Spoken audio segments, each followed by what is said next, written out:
네, 조국 전 대표와 윤미향 전 의원에 대한 특별 사면이 임박했다는 관측이 나오면서 정치권에서는 갑론을박이 거세지고 있습니다. 국민의힘은 지난주 합동연설회에서 소란을 일으킨 전환계 씨에 대한 징계 여부를 논의합니다. 국회 연결합니다. 윤웅성 기자. 네, 국회입니다. 네, 조국 전 대표와 윤미향 전 의원에 대한 특별 사면 사실상 확정된 분위기인데 정치권 반응 어떻습니까? 네, 오늘 오후에 확정될 광복절 특사명단엔 조국 전 대표와 윤미향 전 의원이 이름을 올렸습니다. 감찰 무마 의혹으로 징역 10개월을 받은 백원우 전 민정비서관과 허위 인턴 등록 혐의로 벌금형이 확정된 윤건현 의원 등 친문 인사까지 대거 포함된 것으로 전해졌습니다. 민주당은 이 같은 사면 명단이 검찰권 남용을 바로잡는 취지란 입장인데요.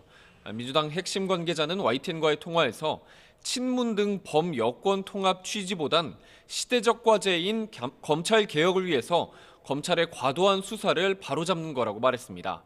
조국혁신당 김준형 의원도 CBS 라디오에서 사법부의 잘못된 판단을 보완하는 차원에서 조 전 대표에 대한 사면이 이뤄져야 한다고 강조했습니다. 반면 국민의힘 송원석 비상대책위원장은 조 전 대표는 입시 비리로 우리 사회 공정을 무너뜨려 청년에게 박탈감을 주었고 윤 전 의원은 위안부 피해자 후원금을 횡령한 파렴치범이라며 사면 시도 즉각 중단을 촉구했습니다. 같은 당 김대식 비상대책위원도 YTN 라디오에서 윤 전 의원은 광복절 사면 대상으로 특히 부적절하다며 국민 화합과 통합을 위해 꼭 제외돼야 한다고 목소리를 높였습니다.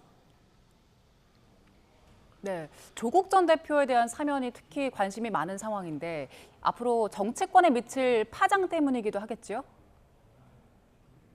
네, 조국 전 대표는 범여권에서 대선 후보급의 인지도를 가진 간판 주자라고 할 수 있습니다. 이 때문에 조 전 대표의 향후 행보에 대해서 각종 이야기가 무성한데요. 여권을 중심으로 조 전 대표가 내년 지방선거에서 서울시장이나 부산시장 등에 도전할 거란 관측이 나오고요. 동시에 이재명 대통령 당선 등으로 공석이 된 지역구의 재보궐선거에 출마 가능성도 제기됩니다. 민주당 박지원 의원 등을 중심으로 조 전 대표가 사면되면 민주당과 조국혁신당이 합당해야 한다는 주장도 나왔는데요. 조 전 대표가 어떤 결정을 하든 제야에 머물기보단 정치권에 복귀할 가능성이 커 보입니다. 서왕진 조국혁신당 원내대표는 KBS 라디오에서 당이 새로운 비전을 정립할 시점이라며 조 전 대표가 조속한 정치 일선 복귀하는 게 좋겠다고 밝혔습니다. 국민의힘 소식도 알아보겠습니다. 오늘 전환길 씨에 대한 징계 논의하죠? 네, 국민의힘 중앙윤리위원회는 전환길 씨에 대한 징계 여부를 논의하고 있습니다. 전 씨가 지난 8일 대구 경북 합동연설회에서 이른바 찬탄파 후보들에게 배신자 등을 연호하면서 소란을 일으키자 송원석 비대위원장은 징계를 지시했는데요. 당 선거관리위원회도 오늘 회의를 열고 전 씨와 같은 소란 행위 재발 방지 대책과 전당대회 출입을 위한 비표 관리 강화 방안 등을 논의하고 있습니다.